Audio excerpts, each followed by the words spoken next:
Eh bien, bonjour à toutes et à tous, on se retrouve aujourd'hui pour On parle foot, c'est une émission d'actualité footballistique. On va parler de tous les sujets un peu chauds du moment. Aujourd'hui, on se retrouve avec Paul, qui va m'accompagner pour plusieurs On parle foot, on sait pas, peut-être toutes les vidéos, peut-être on verra. Aujourd'hui, on va parler d'un sujet d'actualité, c'est tombé hier, c'est le tirage au sort de la Coupe du Monde 2022. Donc on va décrypter chaque groupe, on les a tous là devant là, donc c'est de A à H, et il y a 8 groupes, et on va donc estimer un petit pronostic du premier au deuxième qui sortira des poules et qui sera troisième, quatrième, donc éliminé.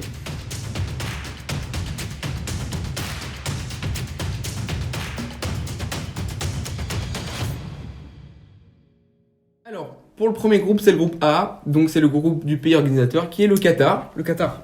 Donc on peut parler à 2 minutes je pense sur le Qatar, la Coupe du Monde qui est donc organisée en hiver, donc ça va commencer je crois du mi-novembre jusqu'à mi-décembre, jusqu'à à peu près la mi-décembre, la finale c'est le 18 décembre il me semble.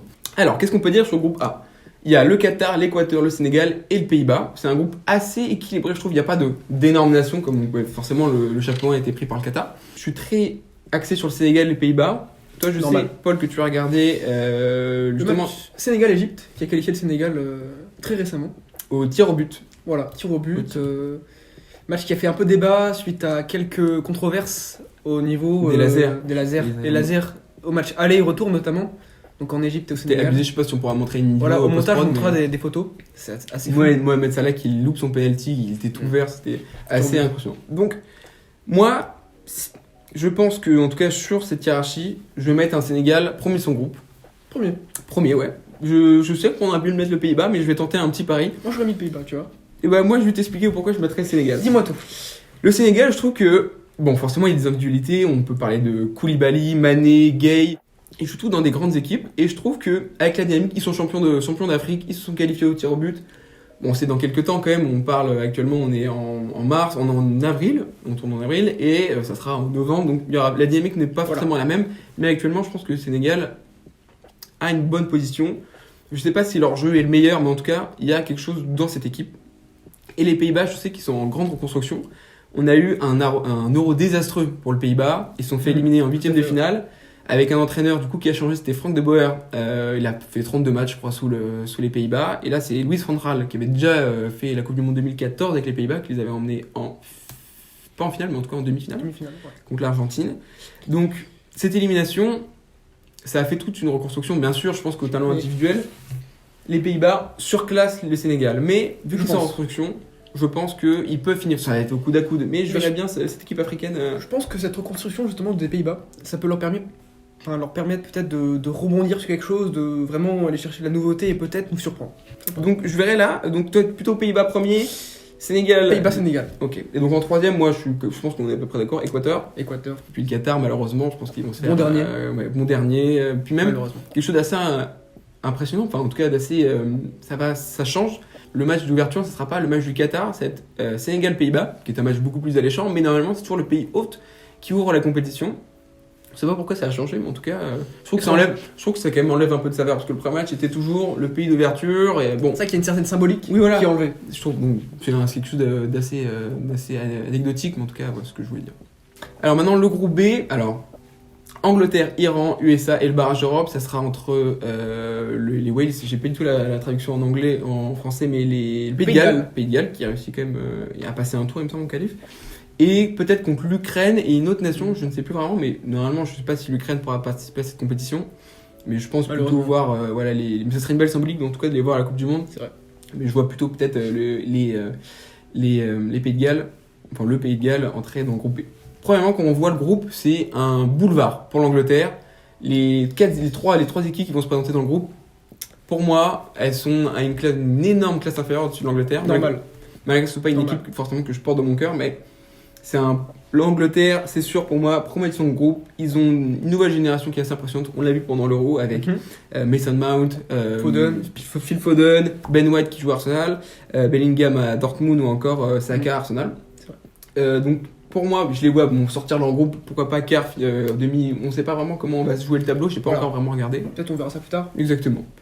Et ensuite, c'est marrant de voir l'Iran, les USA, USA, c'est quand même assez pas banal de voir, mais bon, ça va être très marrant. Enfin, très Petit marrant. passif entre les deux. Petit passif, mais petit passif politique. Gros passif, On même. parle football ici. On parle foot. Naturellement, moi je vais voir les États-Unis, alors que c'est quand même pas courant de voir les États-Unis en phase finale de Coupe du Monde. Ils ont fini 3e de leur poule de qualification de CONCACAF, avec le Canada qui était premier, le Mexique 2e et les USA qui étaient 3e. Ils sont là, ils ont quand même leur talent prodigieux qui est Christian Pulisic. Je les vois finir 2e, mais peut-être ils partiront surtout en 8e de finale, mais en tout cas. Voilà, en tout cas pour le parcours de l'USA, ce groupe B me semble assez prédictible. En tout cas l'Angleterre, grand boulevard, pourquoi pas forcément la suite de la compétition, mais en tout cas pour le groupe B c'est tout. Donc ensuite on passe au groupe C qui est composé donc de l'Argentine, de l'Arabie Saoudite, du Mexique et de la Pologne. Je pense qu'en tout cas l'Argentine est au-dessus. Premier de son groupe. Ouais, je pense qu'on est assez d'accord là-dessus. Ils ont fini 2e de leur poule d'Amérique du Sud derrière le Brésil, à quelques points quand même. Gagnant tenant du titre de la Copa América contre le Brésil aussi, un peu de Di Maria. Il y a aussi un petit paramètre à prendre en compte parce que c'est la dernière de Messi. Ça sera la dernière dernière Coupe du Monde de Messi. C'est vrai, j'y avais pas pensé. Donc tout pour les bandeurs de Messi, peut-être que ça sera... Les bandeurs de Messi. Les bandeurs de Messi, ça sera peut-être du coup le dernier trophée international, enfin, le seul trophée qui lui manque en tout cas. C'est la Coupe du Monde, pour que ce soit le joueur éternel comme a pu être Pelé ou Maradona. Et je crois que peut-être pour le deuxième, on aurait un petit conflit sur l'identité du deuxième. Dis-moi tout. Moi, j'aurais plus le Mexique. Bah, moi aussi. Ah, tu sais, moi aussi le Mexique. Bon, regarde le Mexique, et pourquoi le Mexique? C'est une équipe qui m'a impressionné, par exemple, pour la Coupe du Monde 2018. Ils avaient fini premier de leur groupe avec la Suède, l'Allemagne et la Corée du Sud. Oui. Ils avaient fait un match tonitruant contre l'Allemagne, je m'en souviens. Ils ont fini 2e de leur poule de CONCACAF, à égalité de points avec le Canada. Il y a des bonnes individualités, il y a Lozano à Naples, il y a Jiménez qui joue en première ligue à Wolverhampton. Donc ils ont quand même un pouvoir offensif, je trouve, et une stabilité, je trouve, dans leur équipe qui me laisse penser que sur la Pologne... Il serait deuxième. Il se mettrait devant la Pologne. En tout cas devant la Pologne, mais petit paramètre à prendre en compte. Dis-moi tout. Pendant leur poule de CONCACAF, qui étaient donc tous les pays nord-américains, comme je l'ai dit, et Amérique centrale, ils n'ont jamais battu les États-Unis et le Canada. Ils ont toujours fait soit des matchs nuls, soit perdus. Ok. Ils ont quand même fini devant les USA, donc un peu décevant, tu vois. En tout cas, sur le passif récent du Mexique, je trouve qu'il y a quand même... Mais en Coupe du Monde, ça ne déçoit pas. Ça, ils nous ont jamais trop déçus, il me semble, en Coupe du Monde, les Mexicains. Bon, en tout cas, c'est un mauvais souvenir en tout cas pour la France. En 2010, ils avaient affronté aussi en poule, et il me semble qu'on avait perdu. Donc voilà, puis après Pologne, on voit Pologne 3e et Arabie Saoudite, Arabie Saoudite 4e, je ne les vois même pas gagner un match, tu vois.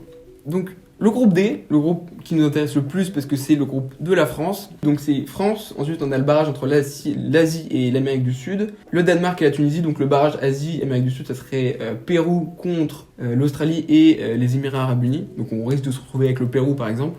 Alors c'est une poule qui me rappelle vachement la Coupe du Monde 2018 parce qu'on a eu le Pérou et le Danemark. Et on avait l'Australie aussi dans la poule en 2018. C'est aussi un boulevard un peu, je pense, pour l'Angleterre. On a pas arrêté des top teams qui étaient dans le chapeau 2, même dans le chapeau 3. On a eu de la chance. On a eu de la chance là-dessus. Après le Danemark, on a tellement rencontré le Danemark en 98 où on les a joués, on les avait gagnés. En 2002, on les avait aussi en Corée, mais on avait perdu, on n'était pas sorti des poules. En 2018, il y a eu 0-0 parce que c'est le troisième match. Donc c'était un souvenir plutôt amer, mais il faut aussi se souvenir que le Danemark, c'est demi-finaliste de l'Euro 2020, enfin celui qui 2020-2021. Donc une équipe vraiment pas du tout sous-estimée. La Tunisie aussi, qui a bien aussi à se faufiler dans les barrages, de la côté de la zone Afrique. Donc forcément, moi, je vois la France sortir première. Pourquoi pas, voilà, même en gagnant tous leurs matchs. Ça paraît un peu évident. Ça me paraît on l'espère. En tout cas, moi, je l'espère. Ce serait... Corico. On connaît forcément la malédiction de tenant du titre en Coupe du Monde à se faire éliminer pendant les phases de groupe. Donc on a eu l'Espagne, on a eu la France en 2002, l'Allemagne, l'Italie. L'Italie qui s'est malheureusement pas requalifiée. Force à vous mes Italiens. Force. Mais donc là, moi je pense pas que la malédiction, j'espère de tout cœur, ça me foutrait le somme. Mais il y a eu un Euro qui s'est passé, il y a eu une désillusion contre la Suisse. Je pense que... Une remise en question, peut-être ? Il y aura une remise en question, il y aura vraiment une motivation pour certains joueurs qui sera aussi leur dernière Coupe du Monde. Comme Karim Benzema, même Griezmann, Lloris, Pogba, Kanté, je pense que ce sera peut-être leur dernière. Peut-être pas sur Pogba, mais Kanté il a déjà 31 ans, donc... Il peut tirer les 35, on peut... Non ? On verra. Mais je sais pas. Ça peut être une hypothèse. On sait pas.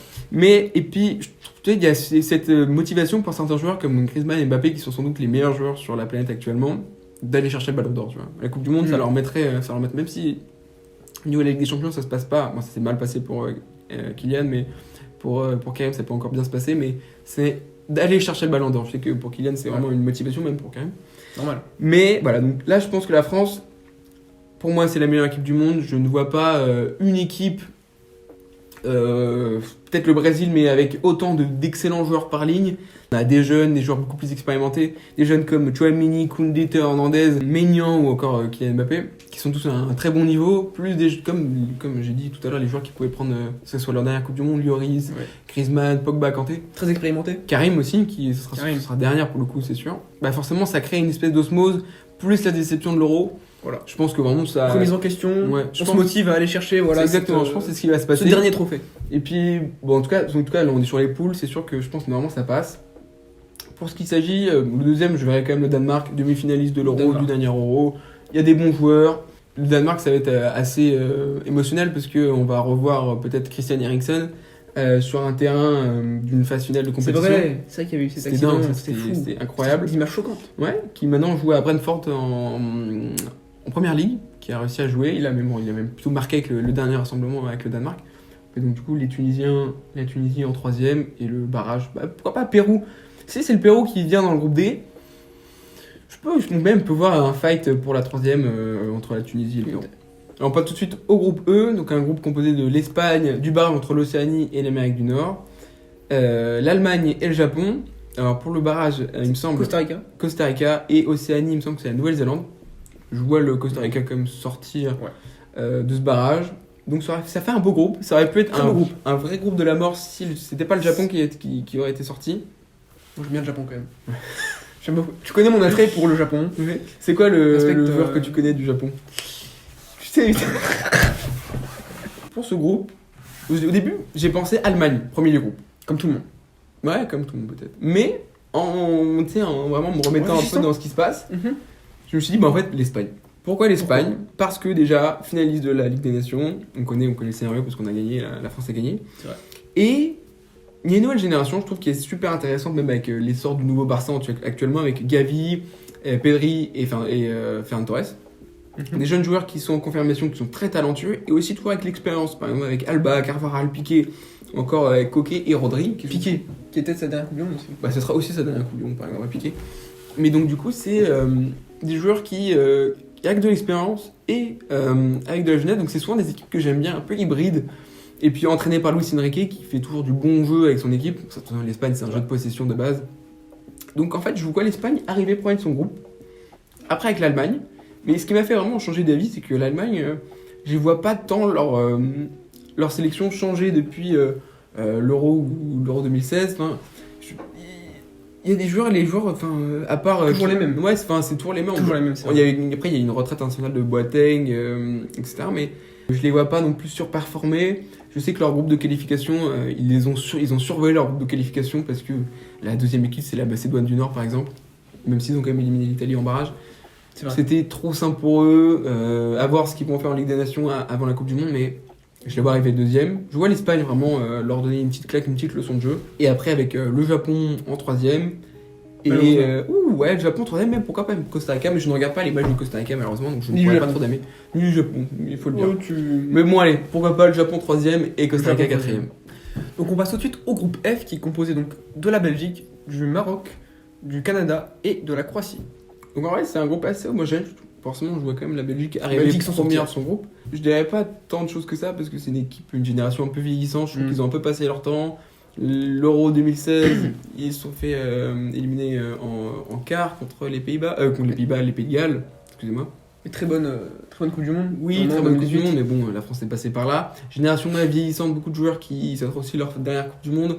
Une génération jeune qui est pas si talentueuse que ça, même si on peut par exemple citer Jeremy Doku qui joue à Rennes. Voilà, donc la Belgique quand même je la mettrais première. Et après on a trois équipes. Croatie quand même. Croatie au-dessus des deux autres quand même. Du Canada et du Maroc. Pareil aussi, ce serait des joueurs qui en fin de cycle.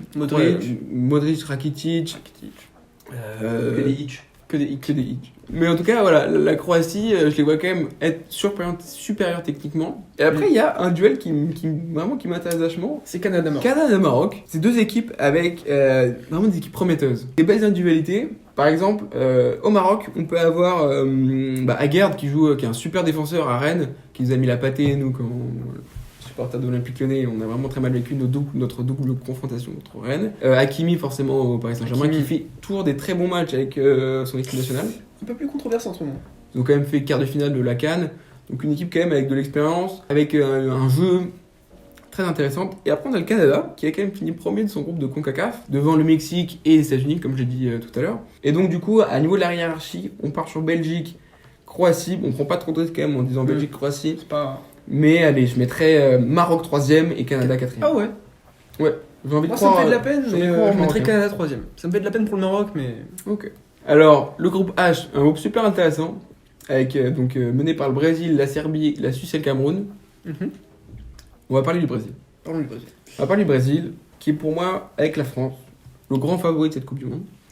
Pour plusieurs raisons. Très bonne période, des joueurs très très bons à chaque ligne.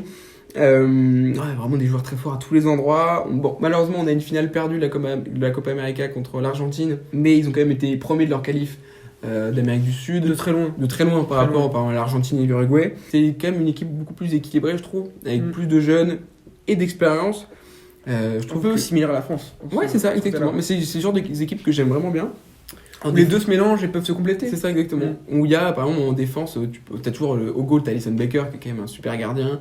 T'as toujours une charnière centrale qui peut être Marquinhos, Thiago Silva, avec Alexandro, par exemple, sur un côté de la défense. Ensuite, on peut avoir un milieu. Bon, c'est là où je suis un peu touché, parce que Lucas Paqueta peut jouer dans cette équipe et est rayonnant dans l'équipe du Brésil.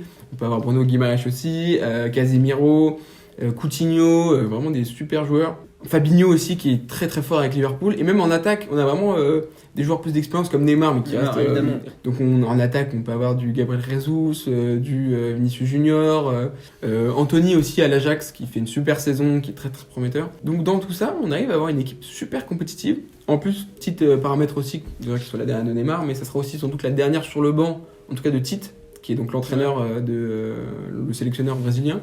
Donc ça sera peut-être pourquoi pas une motivation supplémentaire pour les joueurs. Ouais. Donc voilà, en tout cas pour ça, pour le Brésil, moi je les place assez haut et assez loin dans la compétition en tout cas. Plutôt favori. Donc du coup ensuite, après le Brésil, on va avoir la Serbie, la Suisse et le Cameroun. Donc personnellement, moi je trouve que c'est des équipes qui se valent de ouf. Peut-être. Il y a vraiment la Suisse, on la considère toujours un peu comme une équipe régulière, tu vois. Régulière, malgré leur sublime exploit qu'ils ont fait contre la France. On s'en souvient. Ne parlons pas. Je les vois pas non plus surperformer dans cette Coupe du Monde. En plus, les joueurs sont un peu aussi en fin de cycle. Je connais pas très bien la nouvelle génération suisse. Mais donc ensuite, on va avoir le Cameroun et la Serbie. Cameroun s'est qualifié dans des circonstances un peu particulières. Force à mes frères algériens. Contre l'Algérie, à la 92e minute, un but de Toko Ekambi. Ça vient de chez nous. Mais oui, donc c'était un match assez rebondissant avec plein de buts qui ont été éliminés, qui ont été annulés pour l'Algérie. On aurait bien aimé voir l'Algérie quand même qualifiée ce mondial, ça aurait été super intéressant. Ouais.